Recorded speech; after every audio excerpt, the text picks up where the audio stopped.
नमस्कार दोस्तों, आशा आयुर्वेदा के यूट्यूब चैनल पर मैं डॉक्टर चंचल आपके साथ हूँ। हमारे साथ हैं मौसम। और मौसम की जो है एंडोमेट्रियोसिस की कंडीशन है, इनको प्रॉपर ग्रेड 4 एंडोमेट्रियोसिस है और उसकी वजह से इनकी ट्यूब्स में हाइड्रोसल्फिंग्स भी था और ट्यूब्स ब्लॉकेज थी।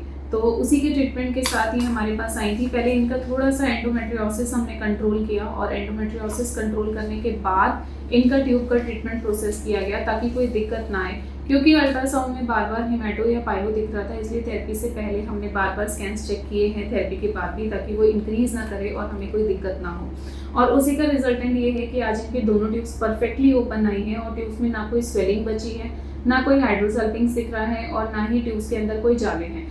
तो ऐसी एंडोमेट्रियोसिस जैसी समस्या में जो कि हम ये सोच लेते हैं कि नेचुरली कंसेप्शन नहीं हो सकता, एंडोमेट्रियोसिस की ट्यूब्स ओपन नहीं हो सकती, उसमें भी बहुत अच्छे चांसेस रहते हैं। अगर थोड़ी सी हिम्मत आप दिखाएं और थोड़ा सही ट्रीटमेंट आपको मिले तो आपकी ट्यूब्स उसमें भी ओपन हो सकती हैं और एंडोमेट्रियोसिस से भी आप फाइट कर सकते हो।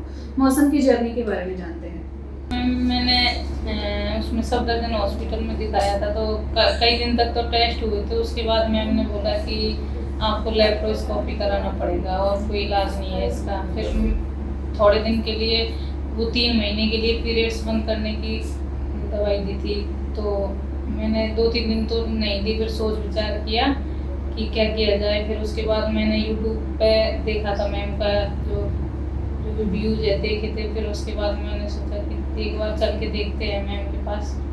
फिर यहाँ पे आई थी तो मैम ने थोड़ा भरोसा दिलाया। उसके बाद भरोसे के साथ मैं कई दिन तक दवाई खाई।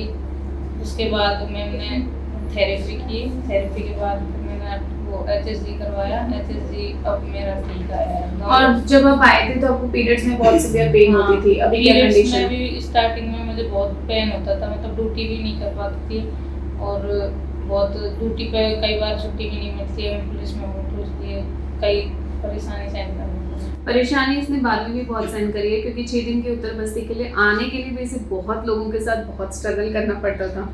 बट रिजल्ट मिल जाए तो दुख नहीं होता। और बहुत बार लोग बोलते हैं कि बहुत टाइम ट्रीटमेंट लेना पड़ता है, बहुत टाइम लग जाता है, बट डेफिनेटली जब कंडीशन क्रिटिकल होती है तो टाइम लग जाता है। ये हमारी बस फरवरी में आई थी और हमें थेरेपी शुरू करने की कंडीशन पे पहुंचते पहुंचते हमें अप्रैल तक का समय लग गया था।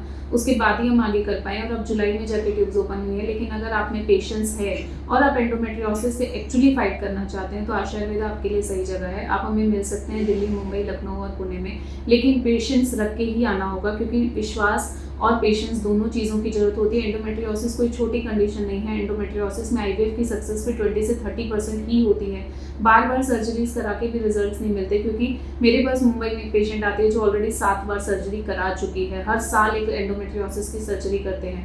तो जब आप वहाँ इतना पेशेंस दिखाते हैं तो अगर थोड़ा पेशेंस आयुर्वेद में दिखाएंगे तो प्रॉब्लम एक्चुअली आपकी रिजॉल्व होती है। हाँ, कई बार हम भी आपको बोलते हैं कि एंडोमेट्रियोसिस में लेप्रोस्कोपी करा लीजिए, लेकिन वो लेप्रोस्कोपी भी हम तब कराते हैं जब हमें ये श्योरिटी हो कि वापस से एंडोमेट्रियोसिस बाउंस बैक नहीं करेगा। सर्जरी के बाद हम पुरानी और नई सिचुएशन में जमीन आसमान का फर्क देख पाएंगे, नहीं तो ना कि 6 महीने में सेम सिचुएशन पे पहुंचे।